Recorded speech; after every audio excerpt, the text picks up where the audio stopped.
The invitation to a small dinner, celebrating a strong quarterly performance, came directly from Arthur Vexley, Senior Vice President of Operations. That alone made it unsettling. For 15 years, Arthur had never invited me anywhere unless something was on fire. This was different, too personal, too sudden. The kind of gesture that arrives right before something is taken away. I was surprised by that. Then suddenly looked out the window. The snow was falling silently. All I could think about was warm water and a thick blanket. I wondered what the temperature was where you lived right now, if you're still here. Please tell me your lucky number so I know you're not freezing like me. Back to the party at Arthur's private residence. His house was immaculate, staged for admiration rather than comfort. Executives mingled with investors and relatives. Conversations polished and empty. Arthur moved through the room effortlessly, accepting praise like it was overdue interest. He lifted his glass. He talked about evolution, about how success required courage to let go of the past. Then he looked straight at me. "Lila has done her part," Arthur said, smiling as if he were being generous. "It's time for younger instincts to take over." The room froze for half a second before Sophie Vexley stepped forward. 21, newly appointed Director of Strategic Innovation. Arthur's granddaughter, she wore confidence like a costume. Chin high, voice rehearsed. "I'm excited to bring fresh thinking," she said. "Speed matters more than tradition now," Arthur added, casually. That I would stay on to help with the transition. Help the family, not the company. The family. Applause followed. Polite and uncomfortable. My face burned. As head of operational systems, I was the one who made sure clients stayed, contracts held, and regulators never knocked twice. Arthur spoke confidently about growth. I made sure growth didn't collapse under its own weight. The contrast had always worked until it didn't. Years of control stripped away in a living room toast. Sophie finally looked at me and smiled. Triumphant and careless. I lifted my glass. Silence felt safer than resistance. Later, while laughter resumed, my eyes drifted to Arthur's open study. Operational binders sat neatly on his desk. System credentials, ownership summaries. Every critical system was still registered under my name. After that moment, the real story begins. Some of the following events are fictional and aided by AI for educational and storytelling purposes. I hope you enjoyed this part. If not, get some rest, stay healthy, and see you again later, by the next morning. Nothing had officially changed, and yet everything had. I walked into the office carrying the same access badge, the same responsibilities on paper, but the air around me had shifted. Over 15 years. I had built the operational spine of the company, quietly, invisibly. When systems failed, I stayed. When clients threatened to leave, I negotiated through nights and weekends. I had pulled the company back from the edge more times than Arthur ever acknowledged publicly. Arthur used to call me the backbone. He said it during crises, during board calls, when fear needed a steady voice. Now he spoke of me as legacy, a chapter closed, something necessary once, but inconvenient to keep around. He praised my institutional memory, the way people praise antiques they plan to replace. Sophie arrived the following week with a new title, Head of Strategy. She spoke confidently about optimization and disruption, yet stumbled over basic workflows. She asked questions that exposed how little she understood the machinery beneath her slides.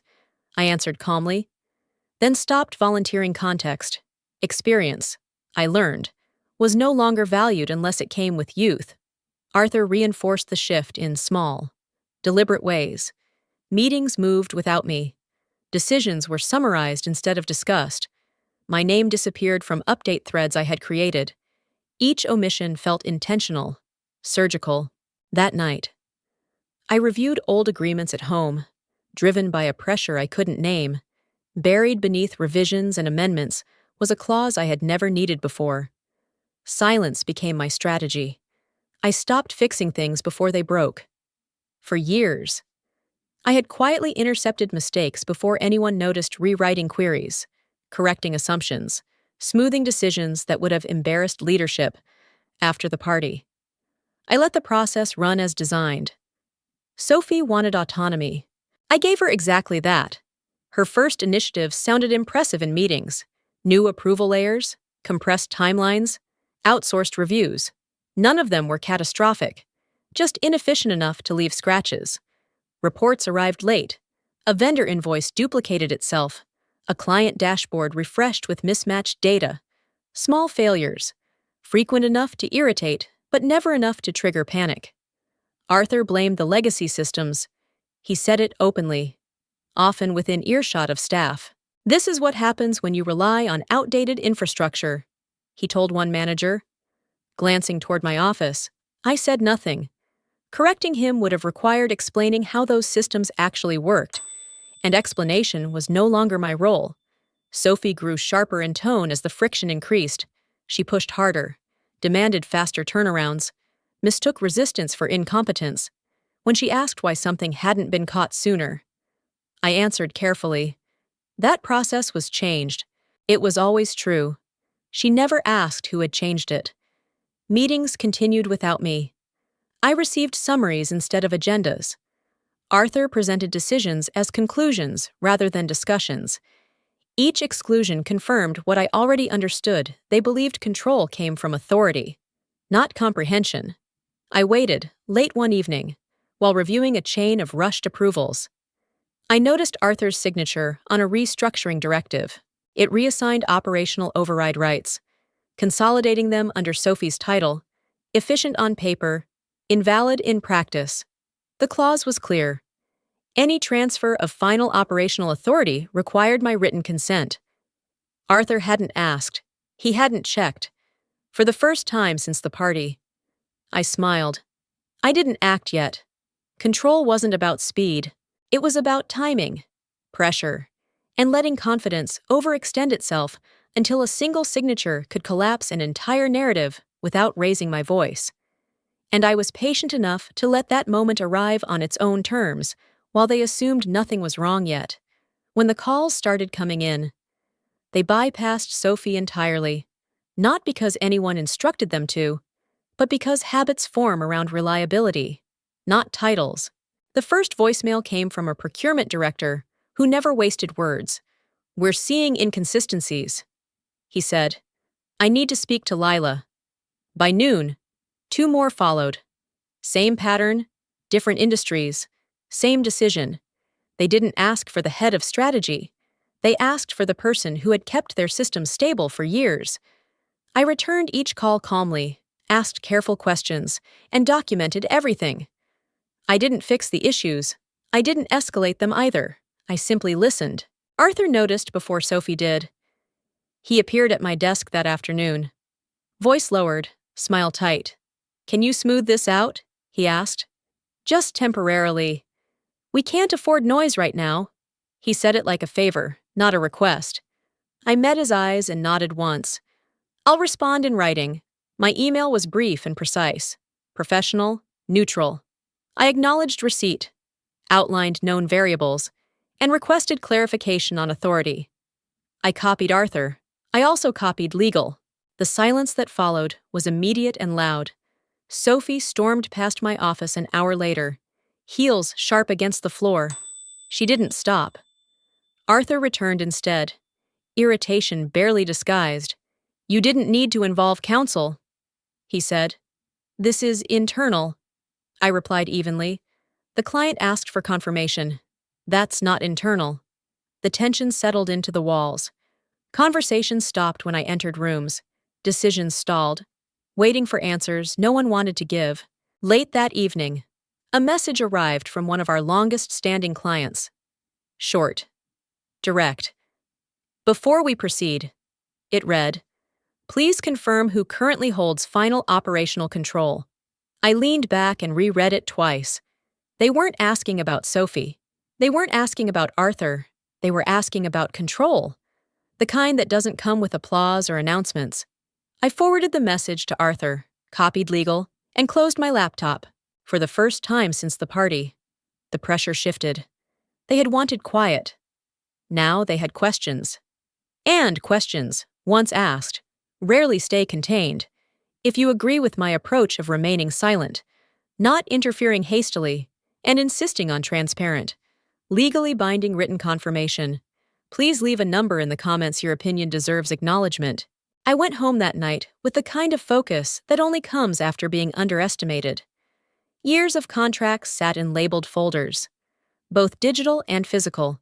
Because I never trusted memory alone, I started with equity agreements, then operating bylaws, then the amendments no one reread after success made people careless. Every signature told a story. Arthur's, confident and looping. Mine, steady, consistent. Buried inside was language tying final operational authority to the architect of record. That architect was me. I cross-checked timestamps, board minutes, approval chains. The logic aligned cleanly, almost beautifully, by midweek. Sophie made her mistake. She rolled out a streamlined framework lifted directly from a toolset I had designed years earlier. One never fully assigned to the company. I recognized it instantly. The structure, the fail-safes, even my naming conventions. She presented it as innovation.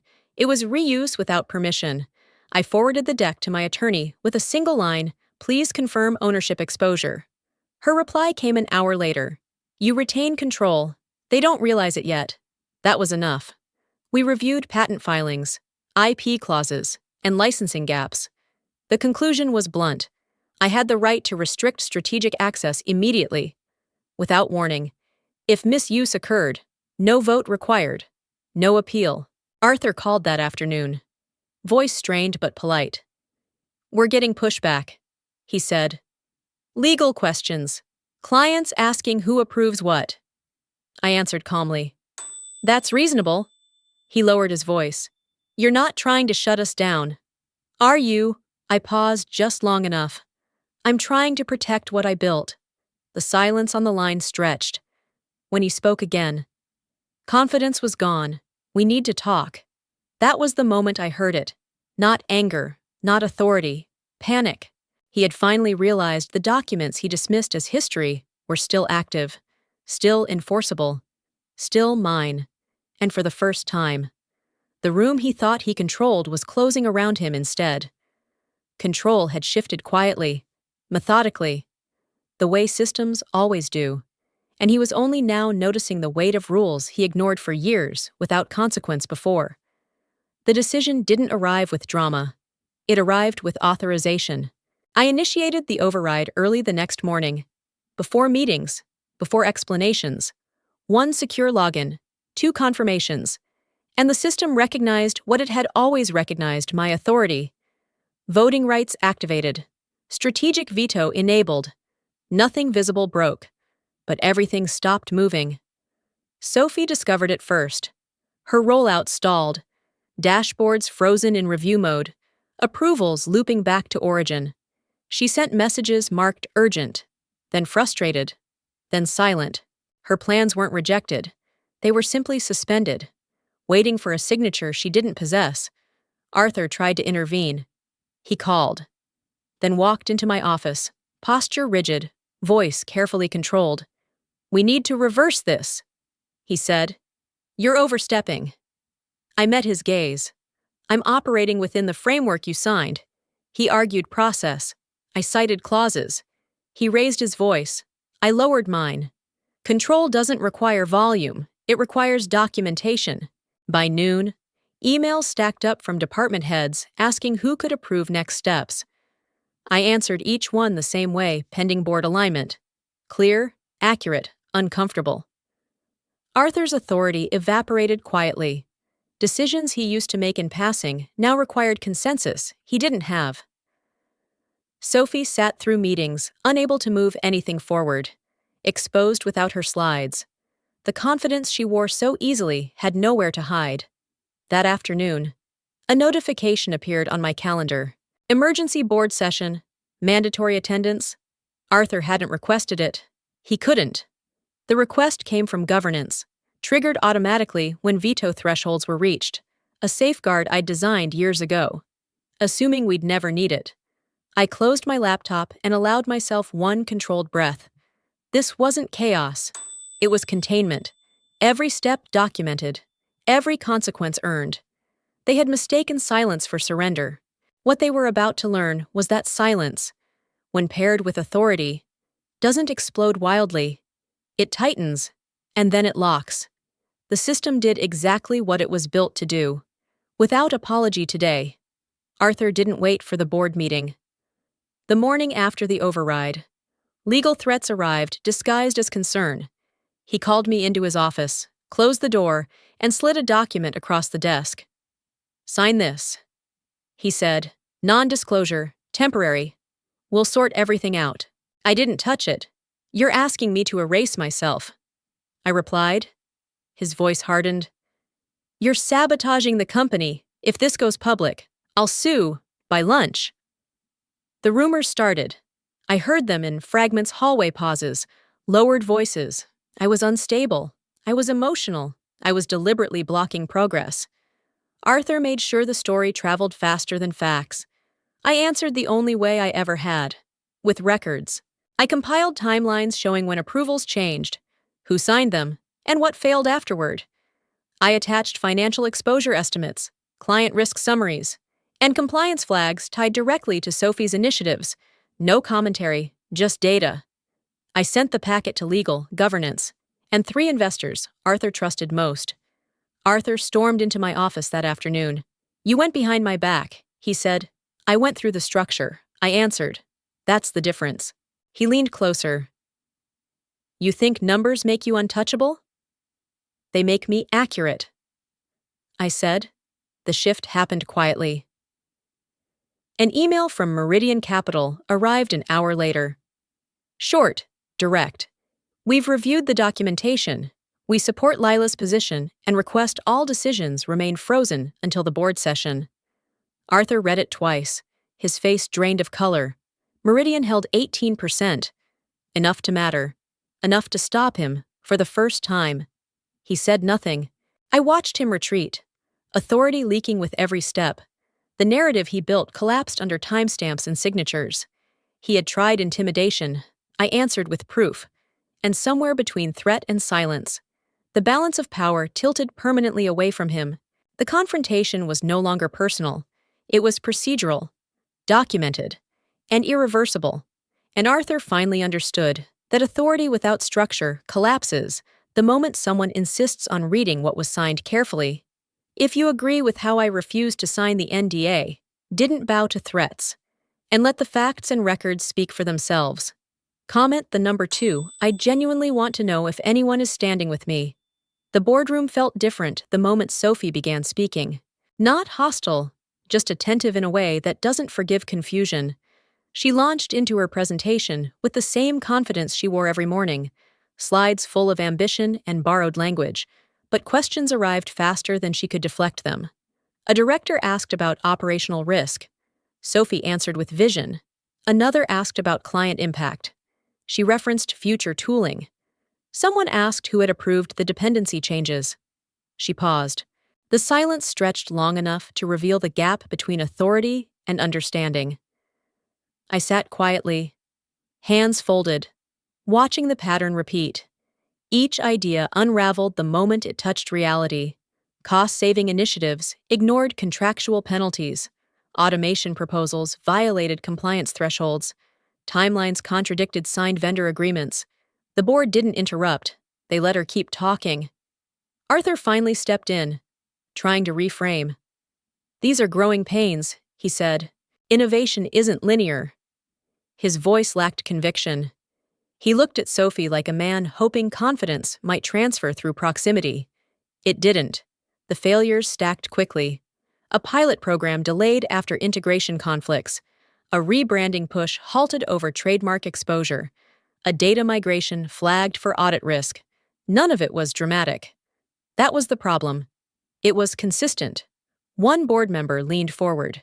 "Who verified these assumptions?" Sophie glanced at Arthur. He didn't answer. "I was asked to clarify a point. I did." Calmly, citing documents and dates. No opinion, no commentary, just structure. Arthur tried once more. "Lila is being overly cautious," he said. The room didn't react. The chairwoman closed her folder. Caution is why this company still exists, she replied. The decision followed without ceremony. Sophie's initiatives were suspended indefinitely, her role reduced to observation. Arthur's objections came late and carried no weight. Then the final shift. Governance proposed removing Arthur from interim operational authority pending review. Temporary. They said, procedural. Arthur stared at the table. Sophie stared at nothing. I felt no triumph, only relief. Systems correcting themselves rarely feel emotional. They feel inevitable, precise, and very quiet when accountability finally arrives exactly where it should, without apology attached. The decision arrived without drama, exactly the way real authority prefers to move. The board didn't raise voices or trade accusations. They cited policy, fiduciary duty, and risk exposure. Arthur was informed that his position was no longer tenable, effective immediately. He was relieved of operational responsibility pending formal separation. He didn't argue. He couldn't. The rules he ignored were the same ones removing him. Sophie left the building later that afternoon.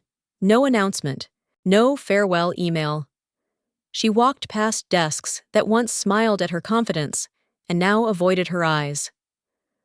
I watched from my office as she handed over her badge and disappeared through the lobby doors. Carrying nothing but a leather notebook she never filled with anything useful. The silence that followed felt earned. That evening, the board chair asked me to stay behind. She spoke carefully, respectfully. They wanted stability, continuity, someone who understood both the system and the consequences of ignoring it. She offered me the title Arthur once held: expanded authority, public acknowledgement. I listened without interruption. When she finished, I thanked her and declined, not because I was afraid of power, but because I finally understood it. Titles had never protected this company. Systems had. Process had. People who stayed when it wasn't glamorous had. I didn't need a corner office to maintain control. I already had what mattered. I'm willing to advise. I said, structure, oversight. But I don't want the crown. She studied me for a moment, then nodded. That may be the most responsible answer we've heard all week. Arthur's name was removed quietly. Sophie's title vanished from the directory overnight. By morning, the company felt steadier, as if tension had finally been released. I returned to my desk the next day with the same role I'd always had. Minus the obstruction, nothing felt triumphant, just aligned. Winning didn't look like applause. It looked like balance restored, damage contained, and the quiet certainty that dignity, once defended correctly, never needs to announce itself again to be real. I stayed on. Not as a figurehead, but as the quiet structure beneath everything that mattered. My role became strategic, defined by oversight and consent rather than authority shouted across rooms. The systems I built remained under my control, and they did what they were designed to do once interference stopped. Within weeks, the noise faded, clients returned, relieved by consistency, operations stabilized, decisions slowed just enough to be correct again. No one announced the change, but everyone felt it. Arthur vanished from the narrative entirely, his access revoked, his influence reduced to memories he once mistook for ownership. What he thought he controlled had never belonged to him. I worked without bitterness, without spectacle. Control no longer required defense. I didn't need revenge. The system already knew who it belonged to. That realization restored my dignity and reminded me that patience, not power, ultimately decides outcomes for everyone, for years. I believed dignity came from being indispensable, from fixing problems silently so others could take credit without guilt. What I learned instead is that silence is only powerful when it's chosen, not forced. Living through this wasn't heroic. It was uncomfortable, lonely, and slow. There were moments when stepping aside would have been easier, when signing one paper could have bought peace at the cost of self-respect. That's where the real question lives when pressure comes disguised as doing the right thing. How do you know if it's actually asking you to disappear? And if you were standing where I stood, would you protect the system you built? Or would you walk away to avoid conflict? What carried me through wasn't anger, it was clarity, the calm decision to let truth, structure, and patience do their work. That kind of resolve doesn't just restore control, it restores something quieter and more important: dignity. If this story resonates with you, tell me where you're listening from right now. Somewhere familiar, somewhere far away. Stories like this don't travel on their own. One subscription from you helps this story reach someone who needs it. One like or share can help another person rethink a moment they're struggling through. By being here, by engaging, you're not just watching, you're helping give these lessons a voice.